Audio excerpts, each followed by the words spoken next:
نور کی مثال ایسی ہے جیسے ایک طاق میں چراغ رکھا ہوا ہو، چراغ ایک فانوس میں ہو، فانوس کا حال یہ ہو کہ جیسے موتی کی طرح چمکتا ہوا تارا، اور وہ چراغ زیتون کے ایک ایسے مبارک درخت کے تیل سے روشن کیا جاتا ہو جو نہ شرقی ہو نہ غربی، جس کا تیل آپ ہی آپ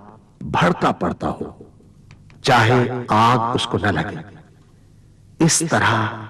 روشنی پر روشنی بڑھنے کے تمام اسباب جمع ہو گئے ہوں۔ اللہ اپنے نور کی طرف جس کی چاہتا ہے رہنمائی فرماتا ہے، وہ لوگوں کو مثالوں سے بات سمجھاتا ہے، وہ ہر چیز سے خوب واقف ہے۔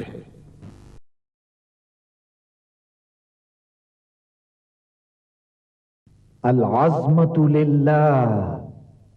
بڑائی صرف اللہ کے لیے ہے، سب تعریف اللہ کے لیے جو تمام جہانوں کا پالنے والا ہے۔ اللہ تعالیٰ پاک ہے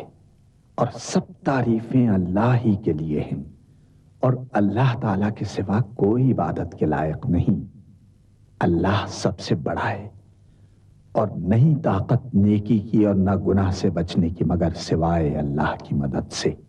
جو بہت بلند شان اور بڑی عظمت والا ہے۔ قیامت تک اللہ کی رحمتیں اور سلامتی ہو ہمارے پیارے نبی حضرت محمد مصطفیٰ صلی اللہ علیہ وآلہ وسلم پر۔ اللہم صلی علی محمد وعلی آل محمد کما صلیت علی ابراہیم وعلی آل ابراہیم انک حمید مجید۔ اللہم بارک علی محمد وعلی آل محمد کما بارکت علی ابراہیم وعلی آل ابراہیم انک حمید مجید۔ سورہ بنی اسرائیل میں اللہ تعالیٰ کا ارشاد ہے، کہہ دو کہ اگر انسان اور جن سب کے سب مل کر اس قرآن جیسی کوئی چیز لانے کی کوشش کریں تو نہ لا سکیں گے، چاہے وہ سب ایک دوسرے کے مددگار ہی کیوں نہ ہوں۔ اللہ سبحانہ و تعالیٰ کا ارشاد ہے، ہم نے اس قرآن کو نصیحت کے لیے آسان ذریعہ بنا دیا ہے، پھر کیا ہے کوئی نصیحت قبول کرنے والا؟ سورہ محمد میں اللہ تعالیٰ کا ارشاد ہے، کیا یہ لوگ قرآن میں غور نہیں کرتے یا ان کے دلوں پر قفل پڑے ہوئے ہیں؟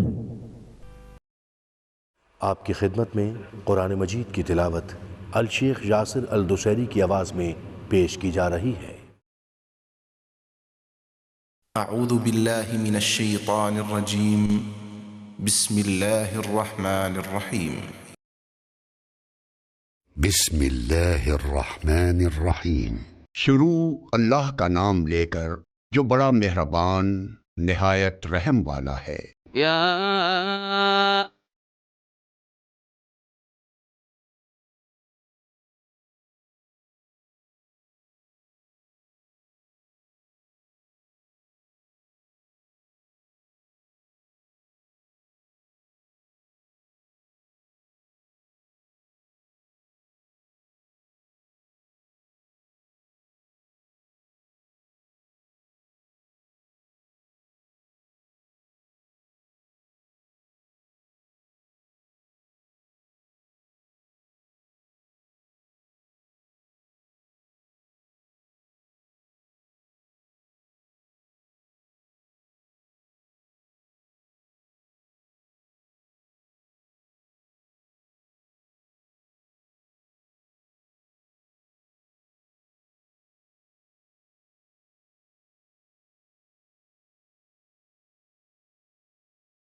لوگو اپنے پروردگار سے ڈرو جس نے تم کو ایک شخص سے پیدا کیا، یعنی اول اس سے اس کا جوڑا بنایا، پھر ان دونوں سے کثرت سے مرد و عورت پیدا کر کے روئے زمین پر پھیلا دیے، اور اللہ سے ڈرو جس کے واسطے سے تم ایک دوسرے سے حقوق کا مطالبہ کرتے ہو، اور قطع رحمی سے بچو، کچھ شک نہیں کہ اللہ تمہیں دیکھ رہا ہے، اور یتیموں کا مال جو تمہاری تحویل میں ہو ان کے حوالے کر دو، اور ان کے پاکیزہ اور عمدہ مال کو اپنے ناقص اور برے مال سے نہ بدلو، اور نہ ان کا مال اپنے مال میں ملا کر کھاؤ کہ یہ بڑا سخت گناہ ہے۔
یتیموں کو بالغ ہونے تک کام کاج میں مصروف رکھو اور جانچتے رہو، پھر بالغ ہونے پر اگر ان میں عقل کی پختگی دیکھو تو ان کا مال ان کے حوالے کر دو، اور اس خوف سے کہ وہ بڑے ہو جائیں گے، یعنی بڑے ہو کر تم سے اپنا مال واپس لے لیں گے، اس کو فضول خرچی اور جلدی میں نہ اڑا دینا۔ اور جو شخص آسودہ حال ہو اس کو ایسے مال سے قطعی طور پر پرہیز رکھنا چاہیے، اور جو ضرورت مند ہو وہ مناسب طور پر یعنی بقدر خدمت کچھ لے لے، اور جب ان کا مال ان کے حوالے کرنے لگو تو گواہ کر لیا کرو، اور حقیقت میں تو اللہ ہی گواہ اور حساب لینے والا کافی ہے۔ للرجال نصيب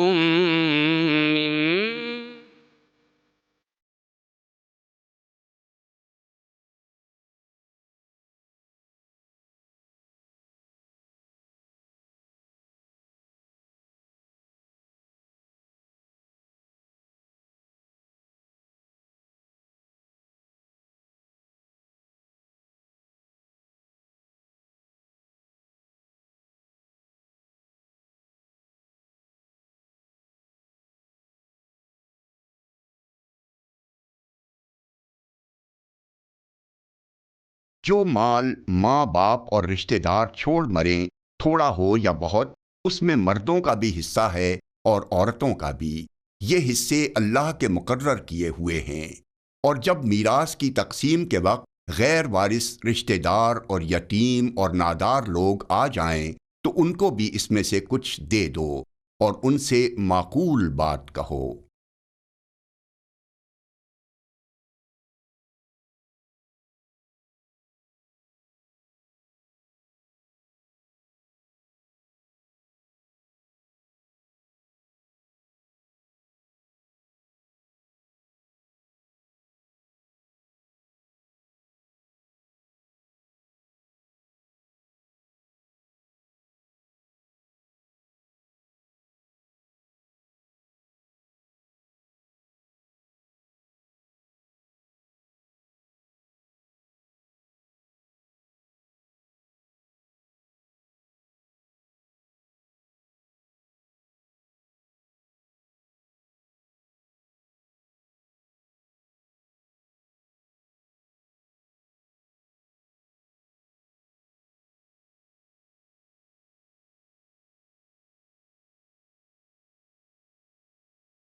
اور ایسے لوگوں کو ڈرنا چاہیے جو ایسی حالت میں ہوں کہ اپنے بعد ننھے ننھے بچے چھوڑ جائیں اور ان کو ان کی نسبت خوف ہو کہ ہمارے مرنے کے بعد ان بیچاروں کا کیا ہوگا۔ بس چاہیے کہ یہ لوگ اللہ سے ڈریں اور درست بات کہیں۔ جو لوگ یتیموں کا مال ناجائز طور پر کھاتے ہیں وہ اپنے پیٹ میں آگ بھرتے ہیں اور ضرور دوزخ میں ڈالے جائیں گے۔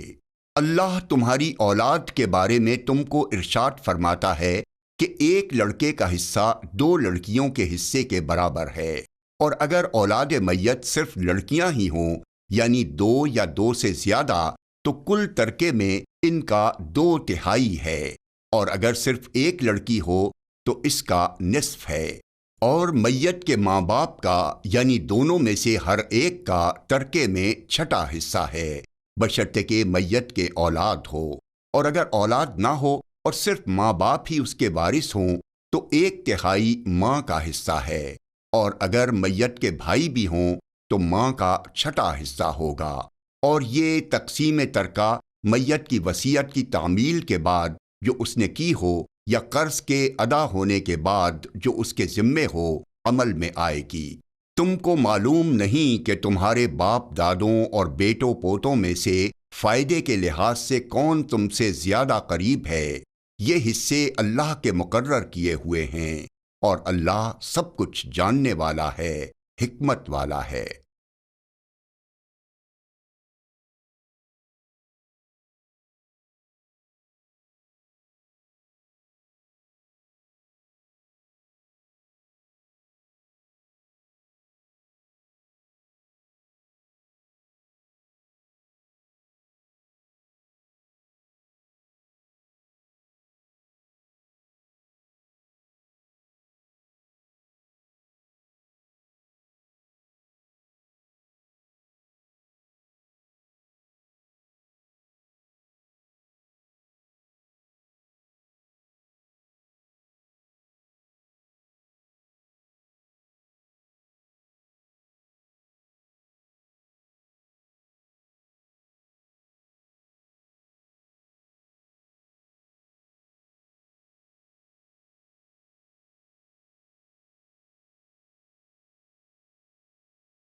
اور جو مال تمہاری بیویاں چھوڑ مریں اگر ان کے اولاد نہ ہو تو اس میں سے نصف تمہارا ہے، پھر اگر ان کی اولاد ہو تو ترکے میں تمہارا حصہ چوتھائی ہے، لیکن یہ تقسیم وصیت کی تعمیل کے بعد جو انہوں نے کی ہو یا قرض کے ادا ہونے کے بعد جو ان کے ذمے ہو کی جائے گی۔ اور جو مال تم مرد چھوڑ مرو اگر تمہارے اولاد نہ ہو تو تمہاری عورتوں کا اس میں چوتھا حصہ ہے، پھر اگر تمہاری اولاد ہو تو ان کا 8واں حصہ ہے۔ یہ حصے تمہاری وصیت کی تعمیل کے بعد جو تم نے کی ہو اور ادائے قرض کے بعد تقسیم کیے جائیں گے۔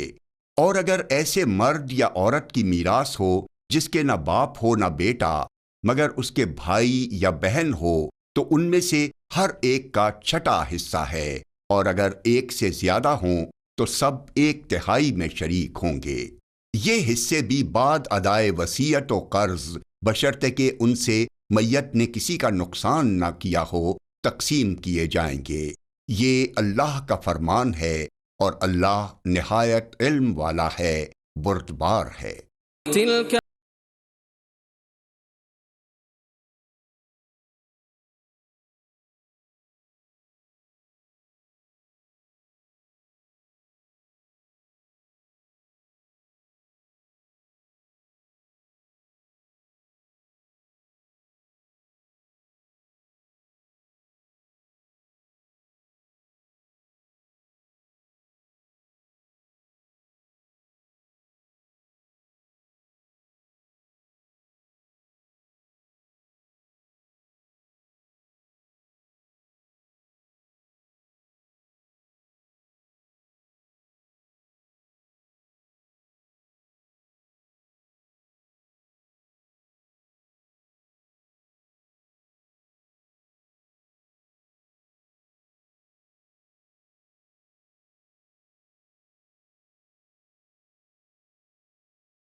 اور اگر تم ایک عورت کو چھوڑ کر دوسری عورت کرنی چاہو اور پہلی عورت کو ڈھیر سا مال دے چکے ہو تو اس میں سے کچھ مت لینا،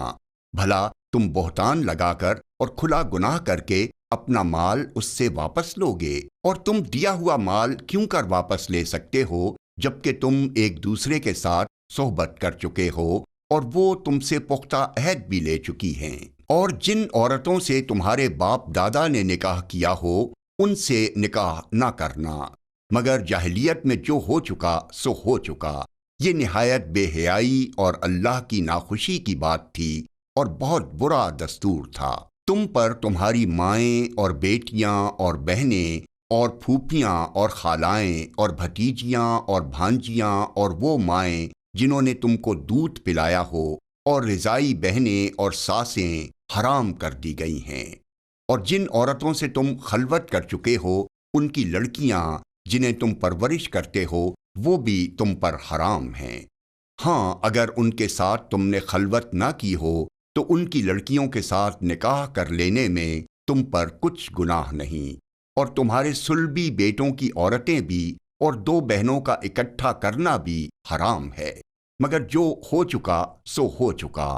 بے شک اللہ بخشنے والا ہے، بڑا مہربان ہے۔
اور شوہر والی عورتیں بھی تم پر حرام ہیں، مگر وہ جو قید ہو کر باندیوں کے طور پر تمہارے قبضے میں آ جائیں۔ یہ حکم اللہ نے تم کو لکھ دیا ہے، اور ان محرمات کے سوا دوسری عورتیں تم کو حلال ہیں، اس طرح سے کہ مال خرچ کر کے ان سے نکاح کر لو، بشرطے کہ نکاح سے مقصود عفت قائم رکھنا ہو، نہ کہ شہوت پرستی۔ تو جن عورتوں سے تم لطف اندوز ہوئے ان کا مہر جو مقرر کیا ہو ادا کر دو، اور اگر مقرر کرنے کے بعد آپس کی رضامندی سے مہر میں کمی بیشی کر لو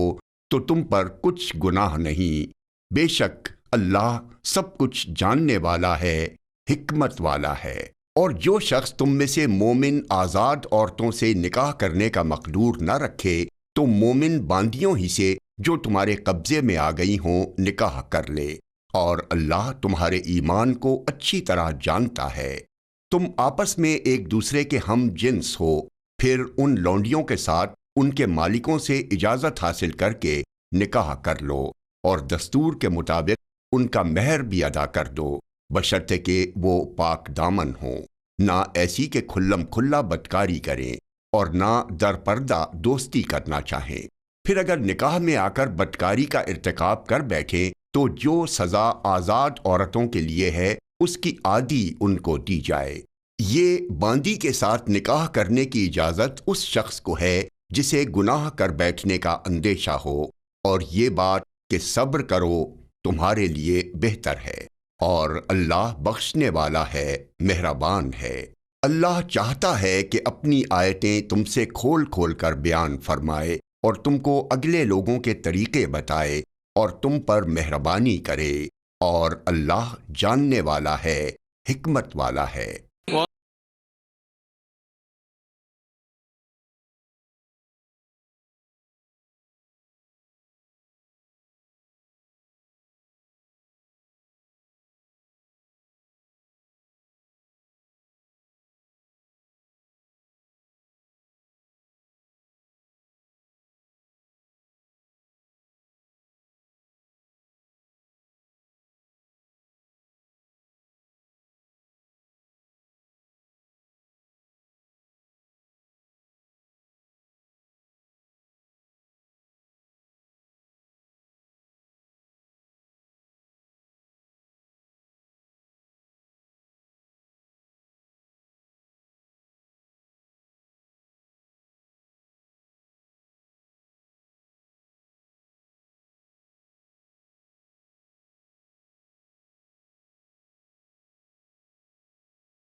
ماں باپ اور رشتہ دار چھوڑ مریں تو حقداروں میں تقسیم کر دو کہ ہم نے ہر ایک کے حقدار مقرر کر دیے ہیں، اور جن لوگوں سے تم عہد کر چکے ہو ان کو بھی ان کا حصہ دو، بے شک اللہ ہر چیز پر نگراں ہے۔ مرد عورتوں پر حاکم ہیں اس لیے کہ اللہ نے بعض کو بعض سے افضل بنایا ہے، اور اس لیے بھی کہ مرد اپنا مال خرچ کرتے ہیں، تو جو نیک بیویاں ہیں وہ فرما بردار ہوتی ہیں اور ان کے پیٹھ پیچھے اللہ کی حفاظت میں مال و آبرو کی خبرداری کرتی ہیں، اور جن عورتوں کی نسبت تمہیں معلوم ہو کہ سرکشی اور بدخوئی کرنے لگی ہیں تو پہلے ان کو زبانی سمجھاؤ، اگر نہ سمجھیں تو پھر ان کے ساتھ سونا ترک کر دو، اگر اس پر بھی باز نہ آئیں تو زد و کوب کرو، پھر اگر تمہارا کہنا مان لیں تو پھر ان کو ایذا دینے کا کوئی بہانہ مت ڈھونڈو، بے شک اللہ بہت اونچا ہے، بڑا ہے۔ اور اگر تم لوگوں کو معلوم ہو کہ میاں بیوی میں ان بن ہے تو ایک منصف مرد کے خاندان میں سے اور ایک منصف عورت کے خاندان میں سے مقرر کرو، وہ اگر صلح کرا دینی چاہیں گے تو اللہ ان میں موافقت پیدا کر دے گا، کچھ شک نہیں کہ اللہ سب کچھ جانتا ہے، سب باتوں سے خبردار ہے۔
اور اللہ ہی کی عبادت کرو اور اس کے ساتھ کسی چیز کو شریک نہ بناؤ، اور ماں باپ اور قرابت والوں اور یتیموں اور ناداروں اور رشتہ دار ہمسایوں اور اجنبی ہمسایوں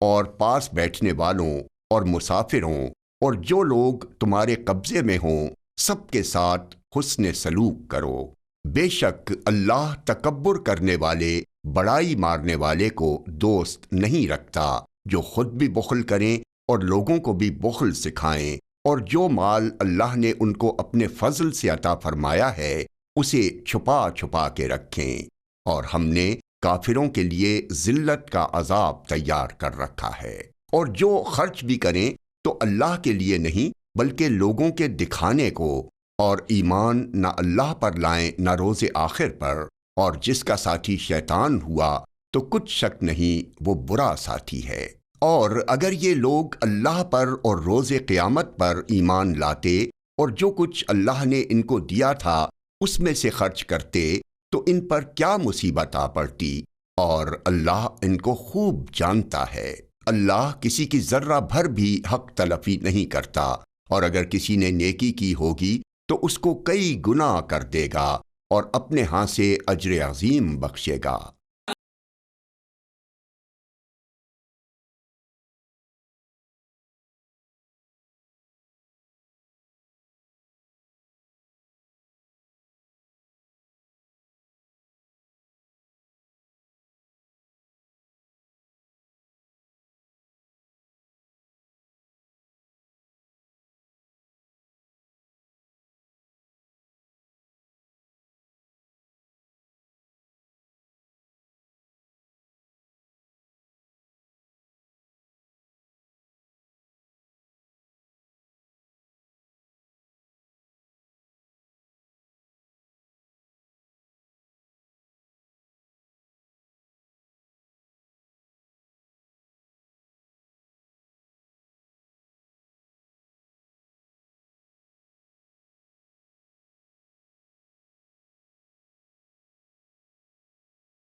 بھلا اس دن کیا حال ہوگا جب ہم ہر امت میں سے احوال بتانے والے کو بلائیں گے اور تم کو اے نبی ان لوگوں کا حال بتانے کو بطور گواہ طلب کریں گے۔ اس روز کافر اور پیغمبر کے نافرمان آرزو کریں گے کہ کاش ان کو دھسا کر زمین برابر کر دی جاتی، اور وہ اللہ سے کوئی بات چھپا نہیں سکیں گے۔ مومنوں، جب تم نشے کی حالت میں ہو تو جب تک ان الفاظ کو جو منہ سے کہو سمجھنے نہ لگو نماز کے پاس نہ جاؤ، اور جنابت کی حالت میں بھی نماز کے پاس نہ جاؤ یہاں تک کہ غسل کر لو۔ ہاں، اگر بحالت سفر رستے چلے جا رہے ہو اور پانی نہ ملنے کے سبب غسل نہ کر سکو تو تیمم کر کے نماز پڑھ لو،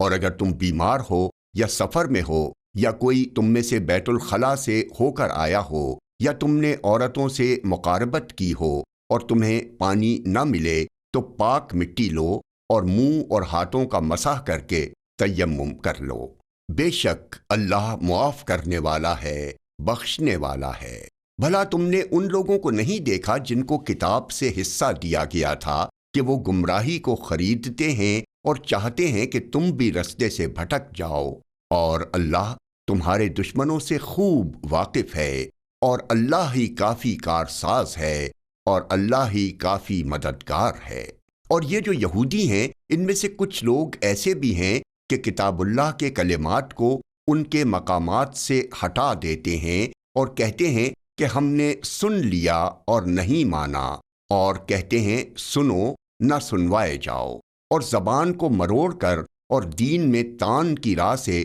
تم سے گفتگو کرتے وقت رائنا کہتے ہیں، اور اگر یوں کہتے کہ ہم نے سن لیا اور مان لیا اور صرف اسمع اور رائنا کی جگہ انظرنا کہتے تو ان کے حق میں بہتر ہوتا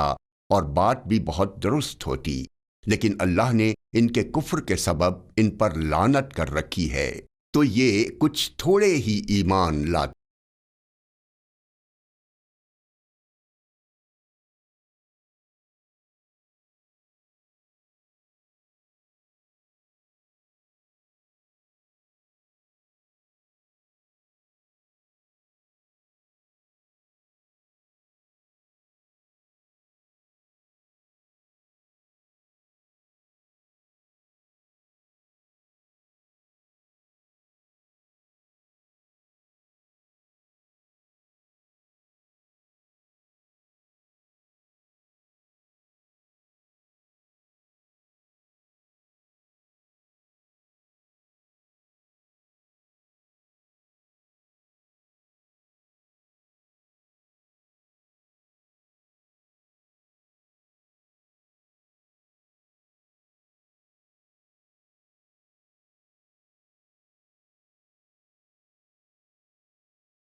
ان کے پاس بادشاہی کا کچھ حصہ ہے، اس صورت میں تو یہ کسی کو تل برابر بھی نہ دیں گے، یا جو اللہ نے لوگوں کو اپنے فضل سے دے رکھا ہے اس کا حسد کرتے ہیں۔ تو ہم نے خاندان ابراہیم کو کتاب اور دانائی عطا فرمائی تھی اور سلطنت عظیم بھی بخشی تھی۔ پھر لوگوں میں سے کسی نے تو اس کتاب کو مانا اور کوئی اس سے رکا رہا، تو ان نہ ماننے والوں کے لیے دوزخ کی جلتی ہوئی آگ کافی ہے۔ جن لوگوں نے ہماری آیتوں سے کفر کیا ان کو ہم عنقریب آگ میں داخل کریں گے۔ جب کبھی ان کی کھالیں گل جائیں گی تو ہم ان کو اور کھالیں بدل کر دیں گے تاکہ ہمیشہ عذاب کا مزہ چکھتے رہیں۔ بے شک اللہ غالب ہے، حکمت والا ہے۔ اور جو لوگ ایمان لائے اور عمل نیک کرتے رہے ان کو ہم بہشتوں میں داخل کریں گے جن کے نیچے نہریں بہہ رہی ہیں،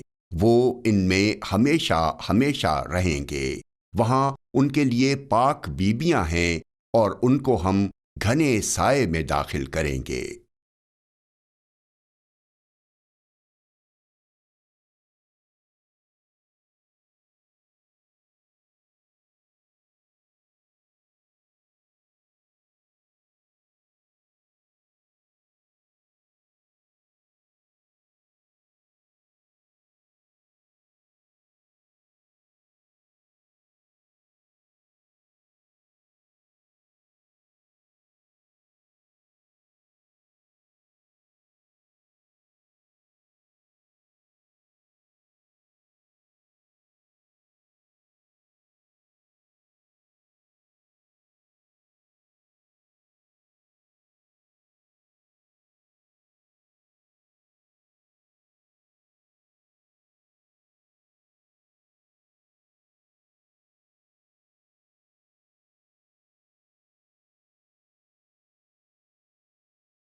مسلمانوں، اللہ تم کو حکم دیتا ہے کہ امانت والوں کی امانتیں ان کے حوالے کر دیا کرو، اور جب لوگوں میں فیصلہ کرنے لگو تو انصاف سے فیصلہ کیا کرو۔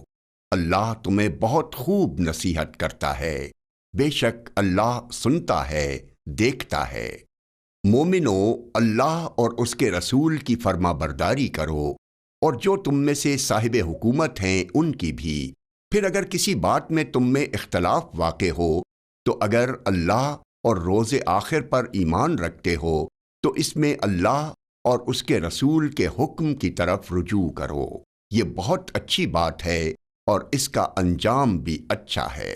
کیا تم نے ان لوگوں کو نہیں دیکھا جو دعویٰ تو یہ کرتے ہیں کہ جو کتاب تم پر نازل ہوئی اور جو کتابیں تم سے پہلے نازل ہوئیں ان سب پر ایمان رکھتے ہیں، اور چاہتے یہ ہیں کہ اپنا مقدمہ اللہ کے باغی کے پاس لے جا کر فیصل کرائیں، حالانکہ ان کو حکم دیا گیا تھا کہ اس کو نہ مانیں،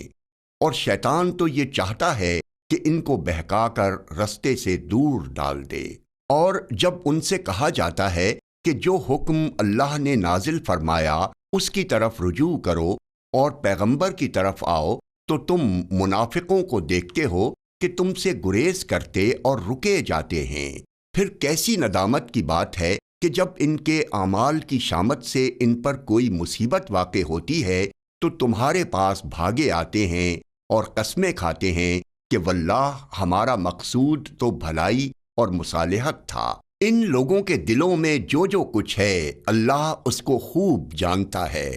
تم ان کی باتوں کا کچھ خیال نہ کرو اور انہیں نصیحت کرو اور ان سے ایسی باتیں کہو جو ان کے دلوں میں اثر کر جائیں۔ اور ہم نے جو پیغمبر بھی بھیجا ہے تو اسی لیے بھیجا ہے کہ اللہ کے فرمان کے مطابق اس کا حکم مانا جائے۔ اور یہ لوگ جب اپنے حق میں ظلم کر بیٹھے تھے، اگر تمہارے پاس آتے اور اللہ سے بخشش مانگتے اور پیغمبر بھی ان کے لیے بخشش طلب کرتے تو اللہ کو معاف کرنے والا بڑا مہربان پاتے۔ صدق اللہ العظیم۔ اللهم صل على محمد وعلى آل محمد كما صليت على إبراهيم وعلى آل إبراهيم إنك حميد مجيد۔ اللهم بارك على محمد وعلى آل محمد كما باركت على إبراهيم وعلى آل إبراهيم انک حمید مجید۔ اللہ کے سوا کوئی عبادت کے لائق نہیں، وہ اکیلا ہے، اس کا کوئی شریک نہیں، اسی کی بادشاہی ہے اور اسی کے لیے تمام تعریفیں ہیں، اور وہ ہر چیز پر قادر ہے۔ اللہ پاک ہے اور سب تعریف اللہ ہی کے لیے ہے، اس کے سوا کوئی معبود نہیں۔ اللہ سب سے بڑا ہے، نیکی کرنے کی طاقت اور گناہ سے بچنے کی توفیق صرف اللہ کی مدد سے ہی ہے، جو بلند شان اور عظمت والا ہے۔ اللہ کے سوا کوئی معبود نہیں، وہ اکیلا ہے، اس نے اپنے وعدے کو سچا کر دیا اور اپنے بندے کی مدد کی اور اس کے لشکر کو غالب کیا، اور اس اکیلے نے تمام گروہوں کو شکست دی، اور قیامت تک اللہ کی رحمتیں اور سلامتی ہو ہمارے پیارے نبی حضرت محمد صلی اللہ علیہ وسلم پر، آپ کی آل پاک پر، صحابہ کرام رضوان اللہ علیہم اجمعین اور پیروی کرنے والوں پر۔ اے اللہ، ہمیں، ہمارے ماں باپ، ہمارے اہل و عیال اور تمام مسلمان مردوں اور عورتوں کو بخش دے، اور سب تعریف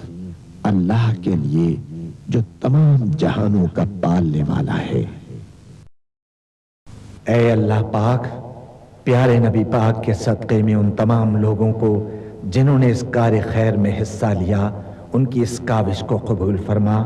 اس کام کو ہمارے لیے توشہ آخرت بنا دے۔